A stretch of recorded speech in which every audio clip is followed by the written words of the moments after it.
This episode, we are making this year's entry into the FA Cup against Carlisle United. And the FA Cup is historically one that we've done relatively good in. We've had a couple of quite deep runs, like fourth round or so. And from a non-league position, that's an absolutely insane achievement, to be honest. So we're going to give you a very short recap of the two games that have happened since you were last here. And I suppose there's nothing else to do, so just let's get into it.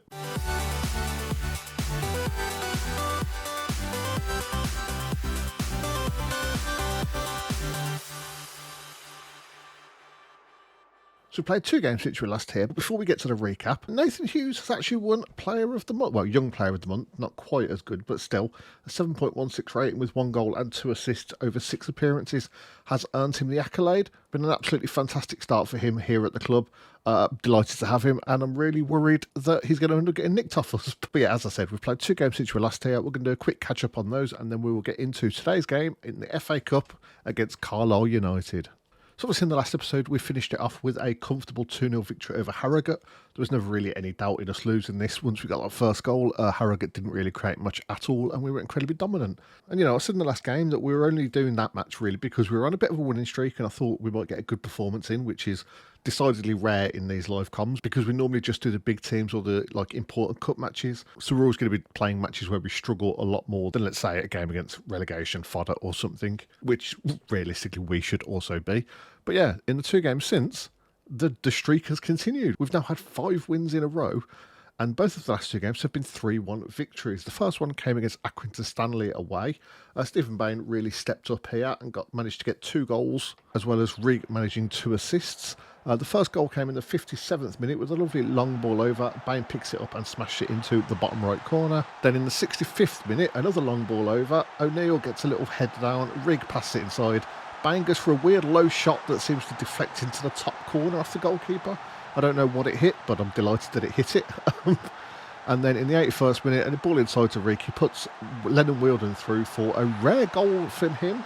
A nice little toe poke finish into the bottom left corner. There was a 90th minute consolation goal for Accrington. Nice little counter-attack. Geddes comes down the wing, gets it into Tomlinson, and he rockets it in the far side.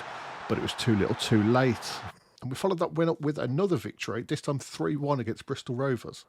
So we got off to a relatively bad start when in the 14th minute, a Smith corner finds Grant at the back post and he managed to header it in. Just after that goal, I will point out before we get into this next highlight, they had a man sent off in between that goal and this one. And also worth pointing out, this might be our goal of the season, quite frankly.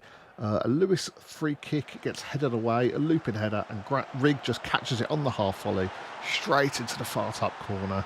I'm pretty sure I've seen Kevin De Bruyne score one of those before. Absolutely beautiful. Lewis's next free kick found Shepherd's head and he heads it in at the near post. And then basically rinse and repeat for the next one. That one's a nice top corner finish. We did also have a man sent off. We couldn't get away with this the whole game. Yeah, Dunn tried to get a little counter-attack at the ball. He lost the ball here. And from this position, Hill looks like he's going to try and burst down the wing. And a mixture of Lewis and Aliu decided to try and murder the man. Somehow, he didn't even hit the floor, and Aliu got judged as being in the wrong there and got sent off. 93rd minute, very annoying when, even if they'd scored, it didn't really matter realistically. So he's going to be missing for a few games. One other, it might be a relatively minor thing, but it has hit us badly before in previous seasons. Julian Lopetegui, is that how you pronounce his name? The Leeds United manager, in this save anyway, has been moaning because Trundle was actually supposed to be playing centre defence and I've been playing him more as a fullback. But I'm still gonna play him in probably both positions, but I might put him at centre back a little bit more. I don't want him to get recalled. We've had players recalled before at relatively vital moments in the season, and that's obviously not going to be a good thing if it happens. Oh, actually, worth noting, we've just dropped down now. You would have seen it before those games played. Those 2 victories actually took us up to second. And we've still got a game in hand, so we could get back there. We're miles behind Southend United. Only 16 games to the season, and Southend United have sprinted away to a 12-point lead at the top of the table. Absolutely insane from them. We just jumped up massively for each of those games. After the last game, I think we were 10th. And I think the first victory took us to 6th, and the next took us to 2nd. It blew my mind. I obviously don't think we're going to be able to keep it up, but it would be amazing if we did, I suppose. But yeah, the Carlisle game is in 3 days' time, so I'm going to get forward to that, and I'll be back then.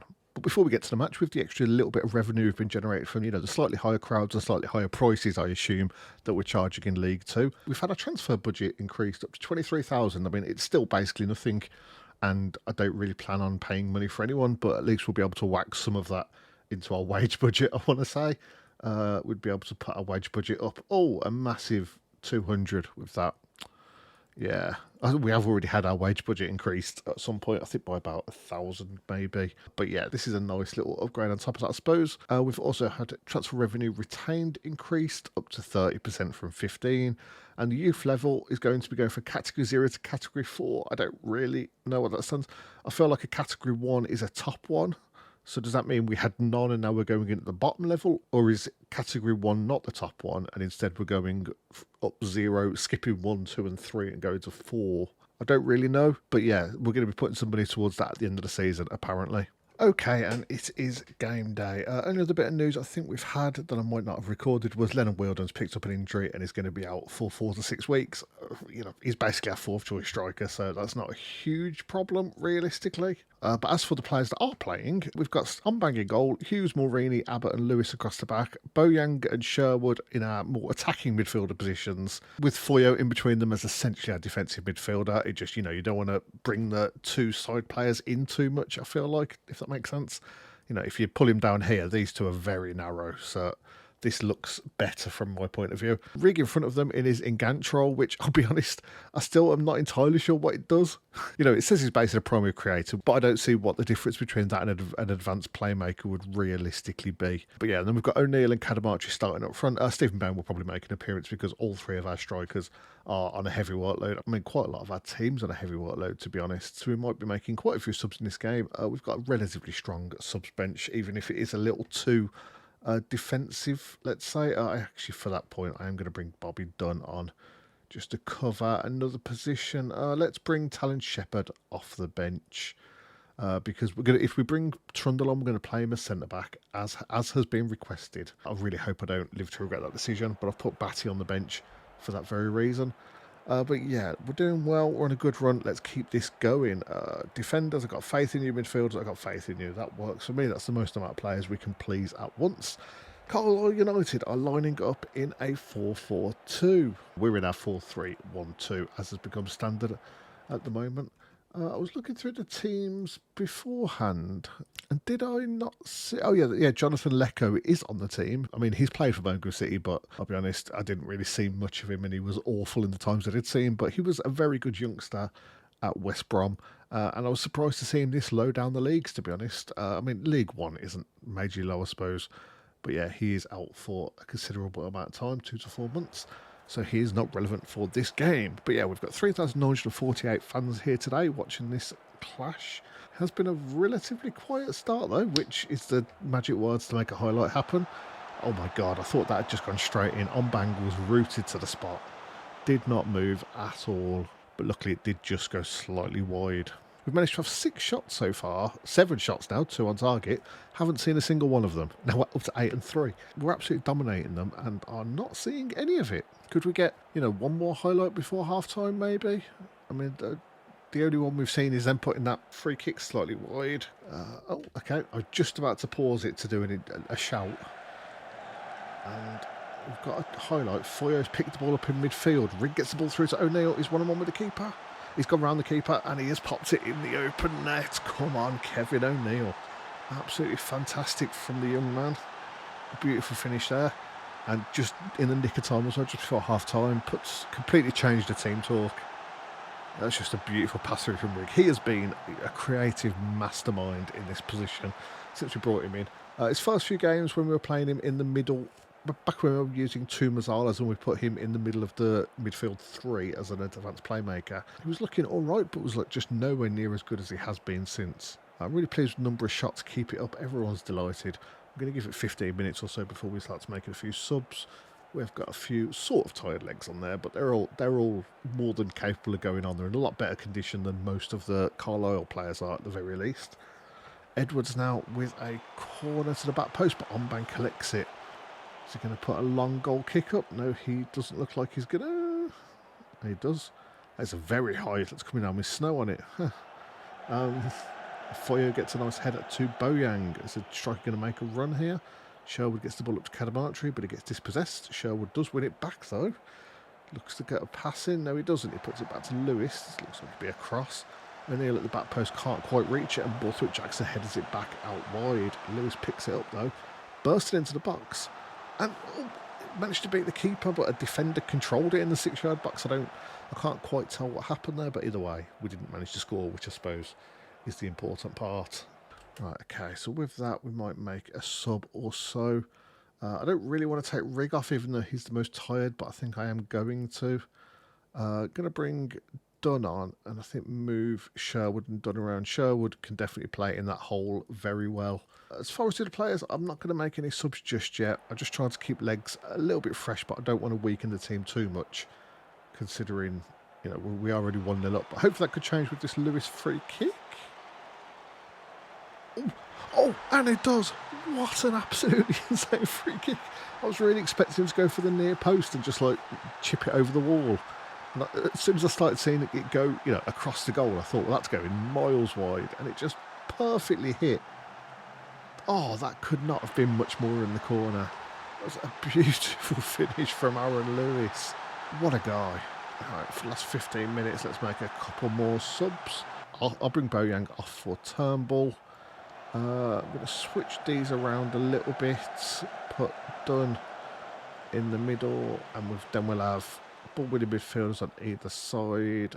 Defensive midfielder over here, with Dunn playing as a deep line playmaker on support in the middle, just to really solidify our defence. And I think that's the best way. I think if we've got 2 defensive players in that midfield, it makes sense to have one either side of, you know, the playmaker in the middle. Foyer and Turnbull are more than capable of fulfilling those roles. We're going to see this highlight, and then I might make our last little batch of subs. Depending on what happens, Foyer dispossesses, it gets the ball to Dunn. Abbott looks for a long ball over the top, but no one chases it down. Young gets a big goal kick up, but Foyer cuts it out. Foyer can jump, man. I mean, the guy is 5 foot tall, and he seems to like set world record high jump sort of heights almost every game. Oh, O'Neill gets runs onto a lovely pass over the top, gets it to Cadamartri. He managed to score. Was that onside? Yes, it was. I really did not expect O'Neill to pass that then. I thought he was going to be taking a shot himself. But it just goes to show we've got a very good partnership up front, I suppose. Yeah, this was kind of scary because Cadamartri was ahead of O'Neill but was behind the ball, and that's obviously what matters. But it's a nice little finish from him. We have got 1 sub left. I was thinking we had 5 like in the league. So we're going to take off Zach Abbott. He's on a booking and on a 6.7. We're going to bring on Trudell in the middle just to try and make the Leeds boss a little bit happier and let us keep him.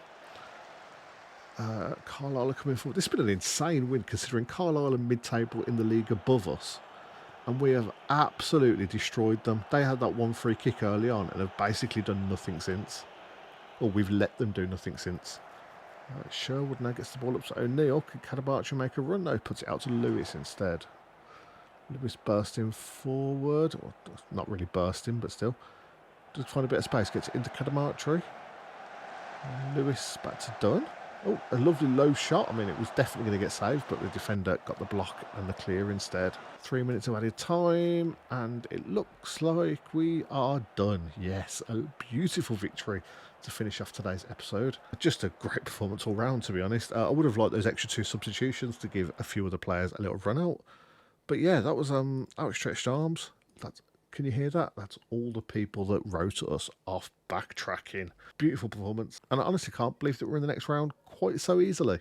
Wait, there's a believe thing on there like a Ted Lasso. Has that been there the whole of this Football Manager? If so, I have never noticed that before. That's funny. I received 40,000 for that. That is a fantastic little payday for us. Players are tired. I know I'll give them a rest in the league. Really glad with how people played in the last match. So we are not quite done yet because I think we've got a cup draw coming up before the next game. But we are obviously going to leave that there. We might end up coming back for the second round, just, you know, depending on who we get matched up against. But I'd like to leave it to the third round if possible and do a league game somewhere around here instead. But before we get to that, we've got the second round draw. There's 92? 52 teams. Sorry, the mic was in the way of getting me close enough to be able to read that properly. So I'm not going to draw teams one at a time. I'm just going to do a draw all. Hopefully we get a Vanarama team or something. We get Wigan, who are also in League One. and are 8th, so they're slightly better than Carlisle, who just played 4 league places above them. So that should be actually quite an interesting game. We might even come back for that in the next episode. I'm going to play forward a bit and just see what's happening. We'll make a decision based on, how we're doing and the games that we have got around us at the time. But yeah, so we should be back sometime soon. Well, you'll have to wait and see. Thank you very much for watching. If you've enjoyed, maybe leave a like or comment down below. It really does help out a great deal, and it means a hell of a lot to me as well. We will be back at some point soon. As I said, not entirely sure where, but subscribe to make sure you don't miss that vital bit of information, I suppose. And I will see you next time.